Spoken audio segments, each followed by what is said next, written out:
छोटी कहानी शिक्षा देने वाली। एक राजा नाम का एक लड़का बहुत दिन से सरकारी नौकरी की तैयारी कर रहा था। अंत में उसे स्कूल टीचर की नौकरी लग गई। जिस स्कूल में उसे पढ़ाने जाना था वो शहर से काफी दूर एक गांव में था, इसलिए उसे गांव के आसपास ही किराए पर एक घर लेना पड़ा। लेकिन वो घर भी स्कूल से काफी दूर था। राजा रोज पैदल स्कूल आने जाने लगा।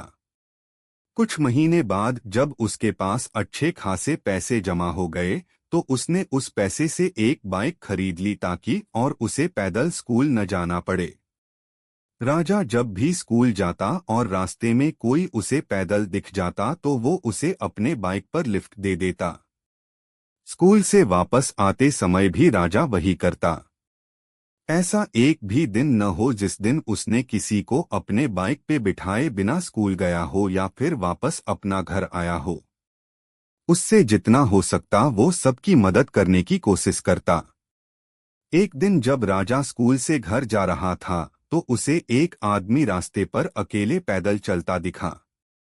उसने रोज की तरह उस आदमी के पास जाकर बोला कि आप मेरे बाइक पर बैठ जाइए, मैं इसी रास्ते से जा रहा हूं, आपको आगे छोड़ दूंगा। वो आदमी खुशी खुशी बैठ गया। कुछ दूर चलते ही राजा को महसूस हुआ कि उसकी पीठ पर नोखिला कुछ चुभ रहा है। अचानक वो आदमी राजा से कहने लगा, गाड़ी साइड में लगाओ और पैदल घर चले जाओ।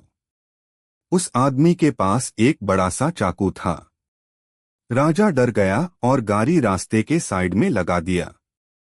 फिर वो आदमी बाइक लेकर चला गया और राजा भी अपने किस्मत को कोसते कोसते घर जाकर सो गया।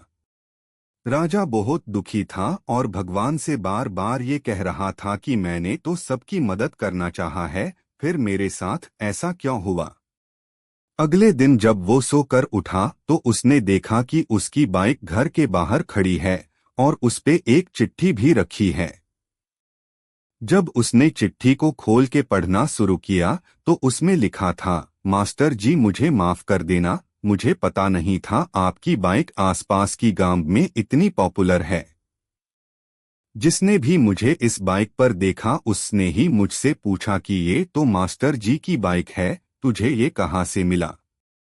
सबको पता चल गया कि मैंने आपकी बाइक चोरी की है, इसलिए मैं आपको आपका बाइक लौटा रहा हूं।